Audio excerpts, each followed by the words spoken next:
বলতেছে ও মন নবীর দেশে চলো না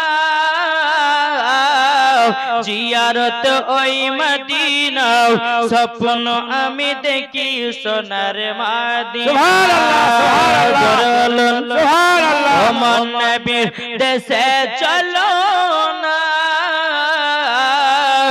জিয়ারত ওই মদিনা স্বপ্ন আমি দেখি সোনার মদিনা নবী আমার নূরের তরে দু জাহানে নূরের রবি সেই নবীকে দেখার তরে মন হলো মোর দিওয়ানা স্বপ্ন আমি দেখি সোনার মদিনা ও মন নবীর দেশে চলো না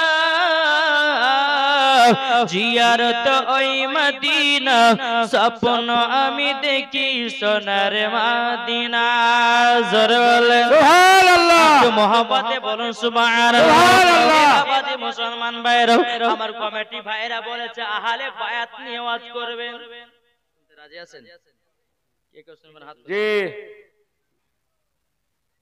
আহলে বায়াত কাদেরকে বলে ইমাম হাসান ইমাম হুসাইন হযরত আলী খাতুনে জান্নাত আমার নবীজি জোরে বলেন সুবহানাল্লাহ ইনারা হচ্ছে পাঁচ পাঞ্জাতন এই পাঁচ পাঞ্জাতনকে কে কে ভালোবাসেন আবার হাত তোলেন এই যে আপনারা হাত তুলছেন আমার আল্লাহ খুশি হয়েছে না বেজার হয়েছে খুশি একটু জোরে বলেন না খুশি হচ্ছে আল্লাহ পাক আল্লাহ তাআলা বলবে আমার ফেরেশতারা দেখো আমার ইমাম হাসান হোসেনকে যারা mohabbat করে যারা নবীকে mohabbat করে জান্নাতি বাগানে mohabbaতের জন্য হাত তুলতেছে সকলের হাতগুলোকে কবুল করে নাও সুবহানাল্লাহ বাবাজি মুসলমান এটাই হচ্ছে সুন্নিদের আকীদা এটাই হলো সুন্নিদের পাওয়ার আর এটাই হচ্ছে সুন্নিদের ঈমান জোরে বলেন সুবহানাল্লাহ বাবাজি মুসলমান ভাইরা ইমাম হোসেন বাবাজি আপনার দুনিয়াতে জন্মগ্রহণ করলেন বাবা মাত্র 3 দিন হয়েছে কদিন 3 দিন আমার নবীজি এক পা দুপা করে বাবাজি এসে বলছে এই খাতুনে জান্নাত দাও ইমাম হোসেনকে দাও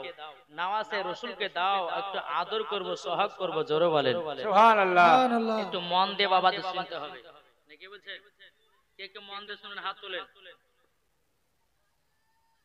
বেরাদার ইসলাম মুআজ্জাজ সামানি কেরাম ইমাম হুসাইন রাদিয়াল্লাহু তাআলা আনহুকে আমার নবী মুস্তাফা বাবাজি কোলে নিয়েছেন আমার নবী মুস্তাফা আদর করছেন কেমন করে দেখেন ও মা কালা শুনেছেন মারাতের বেলা গো মা জননীরা আমার নবী মুস্তাফা ইমাম হুসাইনকে আদর করতেছেন বাবা কপালে একটা চুম্মা দেয় গালে একটা চুম্মা দেয় ঠোঁটে একটা চুম্মা দেয় খাতুনে জান্নাত মা ফাতেমা রাদিয়াল্লাহু তাআলা আনহা তিনি বাবা দৃশ্যখানা দেখতেছেন আবার কিছুক্ষণ পরে আমার নবী মুস্তাফা চোখের পানি ঝরঝর করে বাবা যে আপনার ফেলতেছে খাতুনে জান্নাত ঘর থেকে দেখলো কি ব্যাপার আমার আব্বা জানতো ইমাম হোসেনকে নিয়ে আদর সোহাগ করতেছিল হঠাৎ করে কেন কান্না করতে লেগেছে কেন কান্না করতে লাগলো এই বাবাজি মুসলমান ভাইরা মা ফাতেমা রাদিয়াল্লাহু তাআলা আনহা তিনি বাবাজি এক পা দুপা করে এসেছেন ওগো আব্বা হুজুর আপনি বলুন না কিসের জন্য কান্না করতেছেন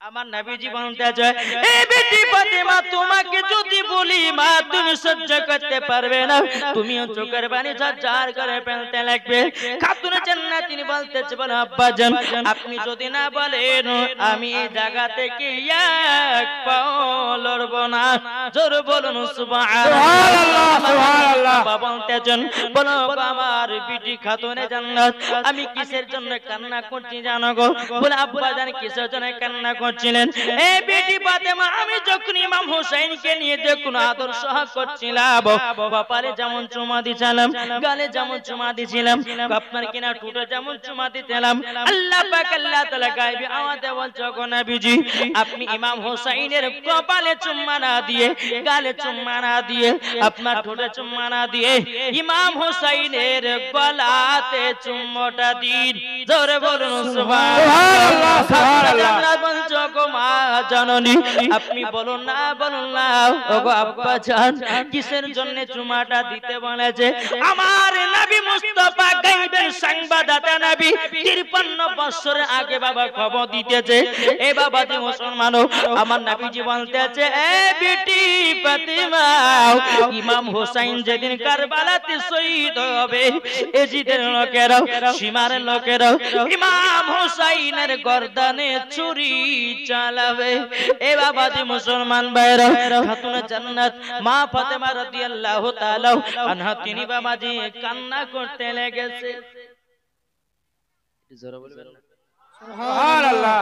এ মা বোনেরা চিল্লাইন না মা মাগো খাতুনে জান্নাতের মতো নারী হন মরার পরে জান্নাত হওয়া যাবে। জোরে বলেন সুবহানাল্লাহ। কি গো ঠিক কি না? এই যে আপনারা ওয়াজ শুনছেন যদি ওয়াজগুলোকে ঠিকভাবে জায়গা মতো যদি লাগাতে পারেন তো মরার পরে জান্নাতি হবেন। জোরে বলেন সুবহানাল্লাহ। কি গো জান্নাতি হবেন না হবেন না? একজন মানুষের বাবা যে পায়খানা হয়েছে না 3 দিন ধরে পায়খানা হয়নি। কদিন ধরে? একটু কথা বলেন না। 3 দিন ধরে পায়খানা নাই। তো ডাক্তারের কাছে গেছি, ডাক্তারকে বলছে ডাক্তার মশাই 3 দিন ধরে পায়খানা হয়নি, একটা ওষুধ দেন। ডাক্তার বলছে ঠিক আছে আমার কাছে এরকম রোগী প্রত্যেকদিন আসে, একটা ওষুধ দেব একটা মহলম দেব সকালবেলাতে ক্লিয়ার। ঠিক আছে একটা মহলম নিয়েছে। ডাক্তার মশাই বলেছে এক কাজ করো তোমার পায়খানা হয়েছে না তোমার পায়খানার দাঁড়ে লাগাবা। এই কি করেছে বাবা বাড়িতে গেছে, বাড়িতে যাওয়ার পরে 2 লাখ টাকা দিয়ে আপনার পায়খানা বানিয়েছে। হ্যাঁ তো ওই মাল কি করেছে পায়খানার গেটে গিয়ে সব মহলম গুলোকে লাগিয়ে দিয়েছে। 3 দিন হয়ে গেল, একজন ডাক্তার আছে কি ব্যাপার ওষুধ কেমন দিল 500 টাকা 600 টাকা ওষুধ নিল অথচ পায়খানা হয় না। ডাক্তার এই ডাক্তার বাবু কি ওষুধ দিয়েছেন? আপনি বলেন যে 1 ঘন্টার ভিতরে ক্লিয়ার হয়ে যাবে সকালে ক্লিয়ার হবে, কই 3 দিন হয়ে গেল পায়খানা হয় না। আরে রে ডাক্তারও চিন্তা করছে যে আমার কাছে যে ওষুধ নিয়ে যায় সেই সফলতা হয় আবার এর কেন হয়নি। আচ্ছা বলো তো ওষুধটা কোথায় লাগিয়েছো? বলে কেন 2 লাখ টাকা দিয়ে পায়খানা বানিয়েছে, পায়খানা গেটে লাগিয়েছে, কাজ হবে কি গো? যেখানে লাগার কথা সেখানে লাগায় নাই, লাগিয়েছে বাবা যে পায়খানার গেটে। এই যে আপনাদেরকে আমি ওয়াজ নসিহত শোনাচ্ছি এই কান দিয়ে ঢোকাচ্ছেন এই কান দিয়ে বের করছেন, কোনো লাভ হবে? ওয়াজগুলো শোনার পরে বাবাজি আমল করার চেষ্টা করতে হবে। যেরকম সুবহানাল্লাহ সুবহানাল্লাহ। বেরাদার ইসলাম মুআজ্জাজ সামানে কিরাম এই বেরাদার ইসলাম আমার নবীজি বলতেছে এই বিটি ফাতেমা তবে শোনো গো শোনো কারবালাতে ইমাম হোসেন যখন শহীদ হয়ে যাবে ওগো বিটি ফাতেমা ইমাম হোসেনের গর্দানে ছুরি চালাবে। আমার খাতুনে জান্নাত তিনি বলতেছে বলো আব্বা জান আব্বা জান আমি কারবালার ময়দান এক নজর দেখতে চাই। জোরে বলুন সুবহানাল্লাহ সুবহানাল্লাহ। বিটি ফাতেমা তবে শোনো গো বিটি ফাতেমা এখান থেকে নিয়ে কারবালা 300 থেকে 350 মাইল দূর। এই বিটি ফাতেমা তোমাকে এক টাইমের মধ্যে আমি দেখায়া নিয়ে চলে আসব। আমার খাতুনে জান্নাত বলছে আব্বা জান আমি এখনই কারবালার ময়দান দেখতে চাই। জোরে বলুন সুবহানাল্লাহ। এ বাবা যে মুসলমান ভাইরা ওগো আমার সোনা মানিকেরা এদিকে বেরাদার ইসলাম মুআজ্জাজ সামানিকরাম মা ফাতিমা রাদিয়াল্লাহু তাআলা আনহার তিনার বাবা বিশ্বাস ছিল আমার আব্বা যদি শাহাদাত আঙ্গুল দিয়ে চাঁদকে যদি 2 টুকরা করতে পারে, আমার আব্বা যদি পাথরকে কলমা পড়াতে পারে, আমার আব্বা যদি গাতে যে সালাম জানাতে পারে নিশ্চয় আমার আব্বা জান এখনই কারবালা দেখায়া দেবে। সুবহানাল্লাহ সুবহানাল্লাহ। এ বাবা যে মুসলমান ভাইরা খাতুনে জান্নাত তিনি বলতেছে বলো গো আমার আব্বা জান আমি এখনই কারবালার ময়দান দেখতে চাই। যেরকম সুবহানাল্লাহ। এ বাবা যে মুসলমান ভাইরা আমার নবীজি বলতেছে এ কারবালা কোথায় আছো? কারবালা একবার কথা বলো না। কারবালা বলতেছে লাব্বাইক ইয়া রাসূলুল্লাহ লাব্বাইক ইয়া হাবিবাল্লাহ। ওগো নবীজি আপনার পা মুবারক আমি কুরবান হয়ে যাব। ওগো নবীজি আপনি বলুন না কি হুকুম বলুন। আমার নবীজি বলছে এ কারবালা আমার বিটি ফাতেমা তোমাকে এক নজর দেখতে চাই, তুমি কি আসবে নাকি? কারবালা কথা বলে না। আমার নবীজি বলতেছে বলে কারবালা তবে শুনে নাও ওগো কারবালা তবে আরেকটা কথা শুনে নাও বলে ইমাম হাসান দেখতে চাই তুমি কি আসবে নাকি কারবালা বাবা কথা বলে নাও আমার নবীজি বলছে এ কারবালা তোমাকে দেখতে চাই হযরতে আলী আসবে নাকি বলো কারবালা কথা বলে নাও বাবাজি আমার নবীজি বলতেছে বলো গো কারবালা তবে শুনে নাও আমিও তোমাকে এক নজর দেখতে চাই কারবালা বলছে ইয়া রাসূলুল্লাহ ইয়া হাবিবাল্লাহ নবী গো আমি একমাত্র হাজির হয়ে যাব সুবহানাল্লাহ সুবহানাল্লাহ আমার নবীজি বলছে কারবালা হাজির হয়ে যাও বাবাজি কারবালার ময়দান আমার নবী মুস্তাফার সম্মুখে হাজির হয়ে গেছে সুবহানাল্লাহ জোরে বলবেন না সুবহানাল্লাহ সুবহান বাবাজি মুসলমান সূরা মানিকেরা যখন বলতেছে বলে আব্বা জান ইমাম হোসেন কোথায় শহীদ হয়ে পড়ে থাকবে আব্বা একটু দেখাইয়া দিন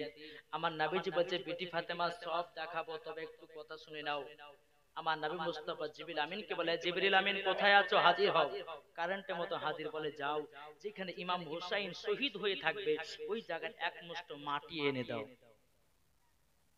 বাবাজি সোনা মানিকেরা জিবরিল আমিন কি করলেন এক মুষ্ঠ মাটি নিয়েছে আমার নবী মুস্তাফার হাত মুবারক দিয়েছেন জোরে বলেন সুবহানাল্লাহ বেরাদার ইসলাম মুআদ্দাস সামানিকেরাম এ সোনা মানিকেরো ওগো আমার আব্বাজি মুসলমান ভাইরা যখন বাবা এই কথা বলা আমার নবীজি মাটিগুলো নিয়ে বাবা কান্না করতেছে বাবা খাতুনে জান্নাত মা ফাতেমা রাদিয়াল্লাহু তাআলা আনহা বলতেছেন ওগো আব্বা জান আপনি মাটিগুলো নিয়ে কেন কান্না করতেছেন আমার নবীজি বলছে বেটি ফাতেমা তুমি কথা জানতে চাও না যদি জানতে চাও তুমিও তো কান্না করতে লাগবে খাতুনে জান্নাত বলছে আব্বা জান আপনি একবার বলুন না এই মাটিগুলো রহস্য কি আছে বলুন আমার নবীজি বলছে বেটি ফাতেমা যেদিন ইমাম হোসেন কারবালাতে শহীদ হয়ে যাবে এই মাটিগুলো রক্ত লাল হয়ে যাবে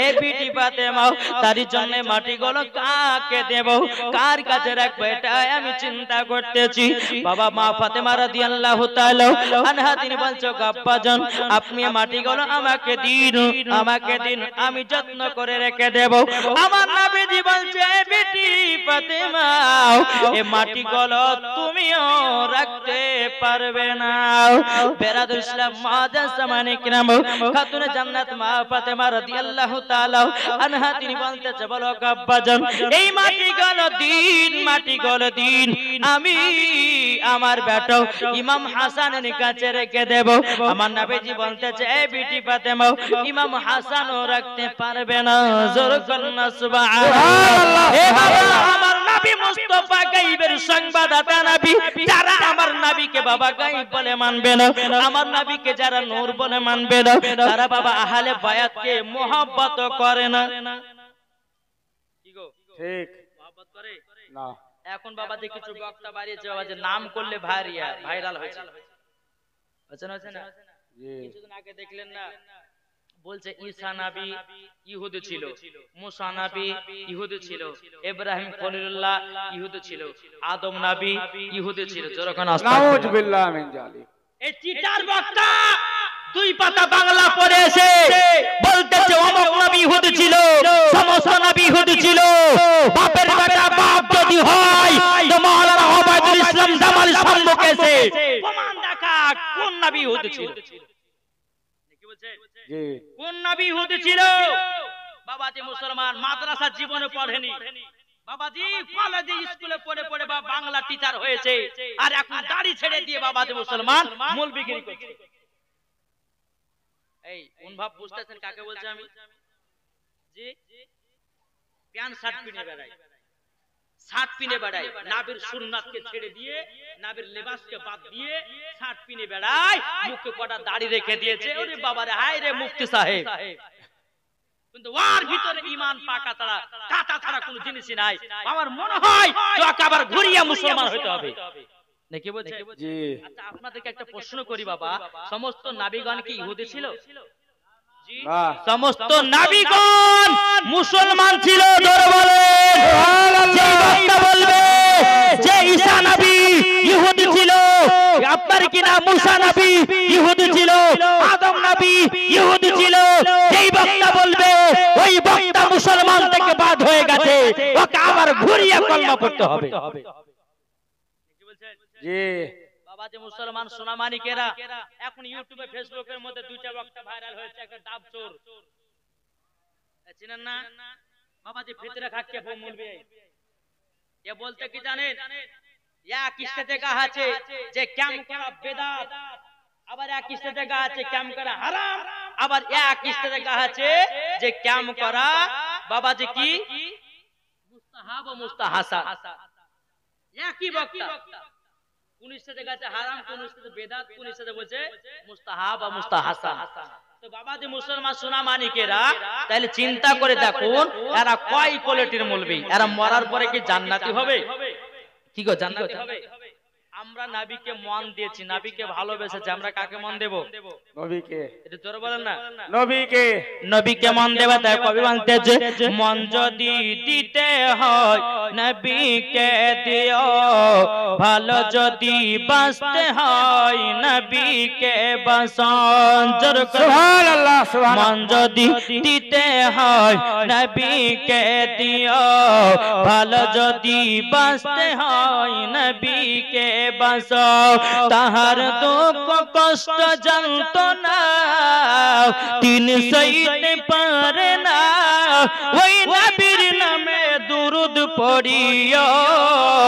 মন যদি দিতে হয় কাকে মন দেবে? নবীকে। জোরে বলেন না সুবহানাল্লাহ। মন যদি দিতে হয় নবীকে দিও, ভালো যদি বাঁচতে হয় নবীকে বাঁচাও। নবী আমার জেগে আছেন সোনার মদিনায়, নবী আমার জেগে আছেন সোনার মদিনায়, ওই নবীর নামে তোমরা শুধু মিলাদ করিও। মন যদি সুবহানাল্লাহ সুবহানাল্লাহ। নবীকে দিও, জোর করুন সুবহানাল্লাহ। নবী তাকবীর। আল্লাহু আকবার। আপনারা খাননি এত আস্তে কেন? জোরে বলেন নারায়ে তাকবীর। আল্লাহু আকবার। নারায়ে রিসালাত। ইয়া রাসূলুল্লাহ। আসলাকে আলা হযরত জিন্দাবাদ। উলামায়ে আহলে সুন্নাহ জিন্দাবাদ। হযরতুল আল্লামা মাওলানা উবাইদুর রহমান সাহেব জামালি জিন্দাবাদ। নারায়ে তাকবীর। আল্লাহু আকবার। নারায়ে রিসালাত। ইয়া রাসূলুল্লাহ। নবী আমার দাঁড়িয়ে থাকবেন জাহান্নামের গেটে, জালসা শোনা মুমিনদেরকে জান্নাত নিয়ে যাবে। সুবহানাল্লাহ সুবহানাল্লাহ। নবী আমার দাঁড়িয়ে থাকবেন জাহান্নামের গেটে, কিয়াম করা মুমিনদেরকে জান্নাত নিয়ে যাবে। ওই নবীর নামে তোমরা শুধু কিয়াম করিও। মন যদি দিতে হয় কাকে মন দেব? নবীকে। আমরা তো বাবা নবীকে মন দিতে পারলাম না, ওই পাড়ার জরিনাকে মন দিলাম, ওই পাড়া আব্দুর রহমানের বিটিকে মন দিলাম, ওই পাড়ার সকিনাকে মন দিলাম, ওই পাড়ার জরিনাকে মন দিলাম। এ বাবাজি মুসলমান, আল্লাহ পাক আল্লাহ তাআলা বলতেছে ওগো আমার বান্দা বান্দীরা, তোমরা যদি এক বিন্দু নবীকে মুহাব্বত করে অন্ধকার কবরে যদি যাও, ওই কবরে কোনোদিন আযাব হবে না। সুবহানাল্লাহ সুবহানাল্লাহ। এ বাবাজি মুসলমান ভাইরা, ওগো আমার সোনামানিকেরা, আল্লাহ পাক আল্লাহ তাআলা বলতেছে ওগো আমার বান্দা বান্দীরা, তোমরা যদি নবীকে পেতে চাও আগে মসজিদের ইমামের সঙ্গে মুহাব্বত রাখো। একটু জোরে বলেন না সুবহানাল্লাহ। আমার আল্লাহ বলতেছে তোমরা যদি নবীকে পেতে চাও তো মসজিদের ইমামকে মুহাব্বত করো। তোমরা যদি আহলে বায়াতকে যদি মুহাব্বত করতে চাও মসজিদের ইমামকে মুহাব্বত করো। মসজিদের ইমামকে মুহাব্বত করলে ওই মানুষ আহলে বায়াতকে পাবে। সুবহানাল্লাহ সুবহানাল্লাহ। জোরে বলবেন না সুবহানাল্লাহ। ওই আহলে বায়াতকে পাবে। এখনকার ইমামকে বাবা ভালোবাসে, বাবা ইমামকে গরু ছাগল ভাবে। জি কি গো? জি জি। হক কথা বলবো। আল্লাহ পাক আল্লাহ তাআলা বলছে ওয়াকুল জাল হক ওয়া যাহাকাল বাতিলু ইন্নাল বাতিলা কানা যাহুকা। জোরে বলেন সত্য এসেছে আর মিথ্যা ধ্বংস হবে। জোরে বলেন সুবহানাল্লাহ। আজ কিছু মৌলবীদের বাবাজি ইমাম যারা হচ্ছে ইমামের পেছে বাবা কিছু মানুষ আছে বাবা লাগে বেড়ায় ইমাম সাহেব পায়খানা পয়সা করেন নেই ইমাম সাহেব মাসের ধার দেন করে বাবার বাপের চাকরি নিয়েছে ইমাম কিছু মানুষ আছে না নাই জি কিন্তু বাবা আপনাদের এলাকাতে মনে হয় নাই এই যে সুন্নি আকীদা আছে না আমাদের এলাকা ভালো বাবারে এই এলাকা খুব ভালো হয়েছে গো আচ্ছা বলুন তো দুনিয়ার সমস্ত চাকরির মধ্যে কোনটা মেন চাকরি জানা আছে এই কোনটা চাকরি বলেন একটু বলেন না দুনিয়ার মধ্যে মেন চাকরি কোনটা 5 ওয়াক্ত নামাজ পড়া তাহলে 5 ওয়াক্ত নামাজ পড়া যদি মেন চাকরি হয় তাহলে ইমামের বেতন 6000 কেন এই কথা বলেন না কেন হক কথা বলবো ইমামের বেতন 6000 কেন ইমামের বেতন 8000 কেন একটা ট্রেনের ড্রাইভার যদি হয় তার বেতন মাসে 50000 60000 স্কুলের মাস্টার যদি হয় তার বেতন 40000 60000 হয় তাহলে বাবাজি মুসলমান যেই মুলবি না হলে পারে তোমার বাড়ি মিলাদ হবে না যে মুলবি না হলে পারে তোমার আব্বার কাফন পড়ানো হবে না যে মুলবি না হলে পারে তোমার বিটির বিয়ে দেওয়া হবে না যে মুলবি না হলে পারে তোমার বাপের জানাজা হবে না যে মুলবি না হলে পারে তোমার বাড়ি কোনো কাজ হবে না ওই মুলবির পেটে কেন লাগো কেন লাগা হয় যে মুলবি না হলে পরে কোন জিনিস হবে না আর ওই মুলবির পেছনে লাগবে অমুক মুলবির কিরাত খারাপ অমুক মুলবির সুর খারাপ ওকে তারা মাসে এরকম আছে না নাই জি বাবাজি মুসলমান হক কথা বলবো এই দেখেন বাবাজি খুশি হয়ে দিলেন সুবহানাল্লাহ এদিকে নাজরানা পাওয়া যায় গো সুবহানাল্লাহ তো বাবাজি মুসলমান হক কথা কিন্তু শুনে যান শুনবেন কি শুনবেন হাত তোলেন জি এখানে যারা একজন উঠবে জানবে যে ওই হচ্ছে ইমামকে মানে ভালোবাসে না যারা এখন উঠে পালাবে আমি জানবো যে ওই ইমামকে মহব্বত করে না জি বেরাদার ইসলাম মুআজ্জাজ সামানী কিরাম আসুন আমি প্রায় 10 বছর আগে নসিবুর ফুরকানিয়া মাদ্রাসাতে পড়ছিলাম মুফতি জুবাইর হোসেন মাদ্রাসা আপনারা হয়তো শুনেন মুফতি জুবাইর হোসেন পুরার মাদ্রাসা যখন পড়তাম তো বাবাজি মুসলমান আল্লাহ পাক আল্লাহ তাআলা আমাকে এমন এখন মানে এত সুখীতে রেখেছে বেরাদার ইসলাম আপনার বছরে 12টা মাস হয় না কটা মাস হয় 12টা মাসের মধ্যে 8 মাস আমি জালসা করি জি এক সময়তে বাবাজি আমি মাসিতে থাকতাম আর পড়তে যেতাম তো তখন বেতন ছিল বাবাজি 1500 টাকা কত টাকা 1500 টাকা এক বছর মাসিতে থাকলাম তো সভাপতিকে বলছে বলে ভাই বলে মাসিদের থাকছি তো কিতাব বই গেলে একটু কিনতে অসুবিধা হচ্ছে তো আর 200-500 টাকা বাড়িয়ে দেন তো সেক্রেটারি সাহেব বলছে মৌলভী সাহেব আপনার টাকাতে বরকত আছে কি আছে বলেন বরকত আছে যে কোনো মানুষকে জিজ্ঞাসা করে ইমাম সাহেব তোমার 500 টাকা অন্য সাইড থেকে বলছে আর ইমাম সাহেবের 5000 টাকাতে বরকত বলে কি বলে না জি বাবাজি মুসলমান তো ওই সভাপতি বলছে যে আপনাদের টাকাতে বরকত আছে তা আমি বললাম যে ভাই তোমার টাকাতে আমার টাকাতে বরকত আছে আমি মেনে নিলাম বাস একদিন দুদিন 3 দিন 4 দিন বাস থেমে গেলাম ওই সভাপতি সাহেবের বেটি চাকরি পাবে কিভাবে চাকরি আমাকে বলছে যে 500 টাকা আপনাকে দিছি আপনি ফাতিহা পড়েন বলে কিসের জন্য বলে আমার বিটি চাকরি পাবে আমার বিটির চাকরির বেতন যেন 40000 হয় চিন্তা করেছে আমি বাবা ফাতিহাতে লাগলাম মাসির থেকে তাড়াবে তাড়া এই রুজির মালিক কে আল্লাহ রুজির মালিক দুনিয়ার মানুষ জি একটা ইমামকে তাড়াবেন আর কি খাবার হবে না এই হবে কেমন বলে জি আল্লাহ না আল্লাহ কোটি খাবার আল্লাহর রুজি দেনে বানা আমার নবী মুস্তাফা হচ্ছে রুজি বন্টন করনে वाला সুবহানাল্লাহ সুবহানাল্লাহ ফাতিহা শুরু করলাম তো শুরু করবে আল্লাহ সভাপতি সাহেবের বিটি চাকরি পাবে আল্লাহ তার বেতন যেন আমার মতন হয় কি বললাম তার বেতন যেন আমার মতন হয় তো এই আবার দোয়া আছে ইমাম সাহেব আপনাকে 500 টাকা দিলাম কি করতে বলে কেন কি হয়েছে বলে আপনাকে আমি বললাম আমার বিটি যেন বেতন 40000 হয় আপনি দোয়া করলেন না কেন কেন আপনি তো বলেছেন যে আমাদের টাকাতে বরকত আছে তো আমার মতন টাকার বেতন যেন আপনার বিটিরও হয় কি গো জি নাকি বলছেন তো বাবাজি মুসলমান একটা কথা ভাববেন যে ইমাম না হলে পরে আপনার বাড়ির কোনো কাজ হবে না আবার ওই ইমামের পেছনে গিয়ে বাবাজি ইত্যাদি বিহাদাল ইমাম আর ওই ইমামের আপনার পেছনে নামাজ পড়ে চার দোকানে গিয়ে আপনার গিল লাগা আছে ঠিক আছে না নাই জি জি আর এগুলা কাজের মধ্যে আছে যারা নামাজ পড়ে তারা ইমামের পেছনে লাগে আছে না নাই জি জি আপনার এই গ্রামে কেমন তা জানি না বাবাজি, আমি আমরা ভালো যেখানে থাকি বাবা মুসলমান সোনামানিকেরা, আমি প্রত্যেকটা জায়গাতে ইমামদের দুঃখ কষ্ট একমাত্র মৌলবি ছাড়া কেউ জানে না। জি মুসলমান, আজ আপনি চিন্তা করে দেখুন যে ইমামের বিরুদ্ধে যারা লাগবে তাদের অন্তরে কখনো নবীদের মহব্বত থাকতে পারে না, তাদের অন্তরে কখনো আহলে বায়াতের মহব্বত থাকতে পারে না। যারা ইমামের পেছনে লাগবে বেরাদর ইসলাম তারা কখনো আলীকে মহব্বত করে না, যারা ইমামের পেছনে লাগবে তারা কখনো আলীকে মহব্বত করতে পারে না। ঠিক কিনা বলেন? ঠিক জোরে বলেন ঠিক। বাবাজি মুসলমান সোনামানিকেরা, এখন বাবাজি ইমাম সাহেবকে 1 মাস লেগে রেখেছে। কি গো, ইমাম সাহেবকে 1 মাস লেগে রেখেছে। ইমাম সাহেবের কোনো জরুরি কাজ হলে পরে, ইমাম সাহেবের জরুরি কিছু কাজ হলে পরে বাবাজি আমি যদি বলি যে সভাপতি সাহেব, সেক্রেটারি সাহেব আমার বাড়িতে একটা অসুবিধা হয়েছে, আমাকে ছুটি দিতে হবে, জি ছুটি দিতে হবে। তো বেরাদর ইসলাম মুআজ্জাজ সামানি কিরাম, অনেক মানুষ ইমামদের দুঃখ কষ্ট বোঝে না। কেন? ইমামের বাড়িতে বউ নাই, আছে কিনা বলে? ইমামের বাড়িতে বউ আছে না নাই? ইমামের আপদ বিপদ হতে পারে কিনা? তাহলে ইমামকে ছুটি দিতে হবে কি হবে না? জি ছুটি দিবেন তো? জি। আচ্ছা, এই এলাকার মানুষ ইমামকে ছুটি দেয়। আমাদের ওই বসন্তপুরের কথা বলছি বাবা। জি আমি যে মসজিদ মাদ্রাসা এখন চালাই বাবা, জি হ্যাঁ, আমি এখন বেরিয়ে গেছি বাবা, যে 8 মাসের জন্য একটা ইমামকে আমি নিজের পয়সা দিয়ে বেতন দিয়ে তাকে আমি মসজিদে রেখেছি।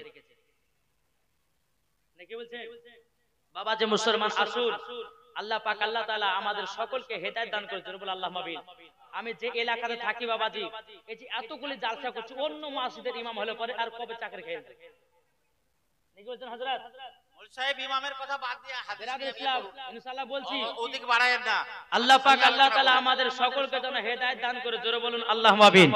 বাবা যে মুসলমান, তাহলে বেরাদর ইসলাম আহলে বায়াতকে যদি মহব্বত করতে চান, তাহলে বেরাদর ইসলাম আগে সর্বপ্রথমে মসজিদের ইমামকে ভালোবাসেন, সর্বপ্রথমে মা বাবাকে ভালোবাসেন।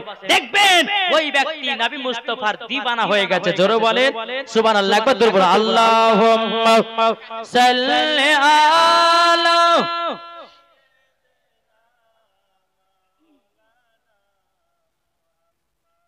ওয়ালা আলে সাইয়্যিদিনা মাওলানা মুহাম্মদ সাল্লাল্লাহু তাআলা আলাইহি সাল্লাম। এই বিরাদর ইসলাম মুআজ্জাজ সামানি কিরাম, আল্লাহ পাক আল্লাহ তাআলা বলতেছে গো আমার বান্দা বান্দীরা, তোমরা যদি নবীকে মুহাব্বত করতে যাও, তাহলে বাবা যে মুসলমান সর্বপ্রথমে আহলে বায়াতকে বাবা চিনতে হবে। খাতুনে জান্নাত মা ফাতেমা রাদিয়াল্লাহু তাআলা আনহা তিনি বলতেছে গো আব্বা জান, আব্বা জান, এই মাটিগুলো আমার স্বামীকে দিয়ে দিবেন।